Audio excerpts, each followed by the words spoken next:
होली की पौराणिक कथा 4 घटनाओं से जुड़ी हुई है। पहली होलिका और भक्त प्रहलाद, दूसरी कामदेव और शिव, तीसरी राजा पृथु और राक्षसी ढूंढी, और चौथी श्री कृष्ण और पूतना। आओ इस बारे में जानते हैं। श्री कृष्ण और पूतना की पौराणिक और प्रामाणिक कथा। वसुदेव का विवाह कंस की बहन देवकी से हुआ। कंस जब देवकी और वसुदेव को रथ पर बैठाकर उनके घर छोड़ने जा रहा था, तो रास्ते में आकाशवाणी के द्वारा उसे पता चला कि वसुदेव और देवकी का 8वां पुत्र उसकी मृत्यु का कारण बनेगा। बस फिर क्या था, कंस ने दोनों को मथुरा के कारागार में डाल दिया।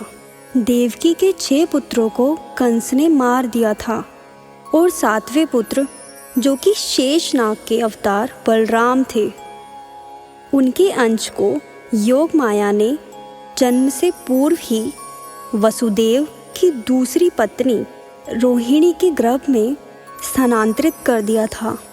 फिर श्री कृष्ण का अवतार 8वें पुत्र के रूप में हुआ। उसी समय वसुदेव ने रात में ही श्री कृष्ण को गोकुल में नंद और यशोदा के यहाँ पहुँचा दिया, और उनकी नवजात कन्या योग माया को अपने साथ ले आए।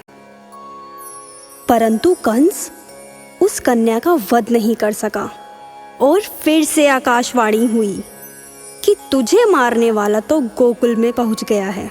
इसी कारण कंस ने उस दिन गोकुल में जन्मे सभी बच्चों को मारने का आदेश दे दिया, परंतु कोई भी श्री कृष्ण के पास तक नहीं पहुंच सका। तब बाल कृष्ण की हत्या करने का काम राक्षसी पूतना को सौंपा गया। पूतना सुंदर नारी का रूप बनाकर बाल कृष्ण को विष का स्तनपान कराने गई, लेकिन बाल कृष्ण के द्वारा उसका स्तनपान करने से उसको भयंकर पीड़ा उत्पन्न हुई, और वह बाल कृष्ण को अपने स्तन से छुड़ाने लगी, परंतु यह संभव नहीं हो पाया। जोर जोर से करहाते हुए उसने अपना असली रूप धारण कर लिया। पूतना करहाते हुए चीखती रही और भूमि पर गिरकर मर गई। फिर एक बूढ़ी महिला कहती है कि ऐसी राक्षसी के हाथों बच जाना तो कोई देवीय चमत्कार है। जिस दिन राक्षसी पूतना का वध हुआ, उस दिन फाल्गुन पूर्णिमा थी। अंततः बुराई का अंत हुआ, और इस खुशी में पूरे नंदगांव में खूब जमकर रंग खेला, नृत्य किया, जमकर उत्सव मनाया, और तभी से हमारे पूरे देश में होली मनाई जाती है।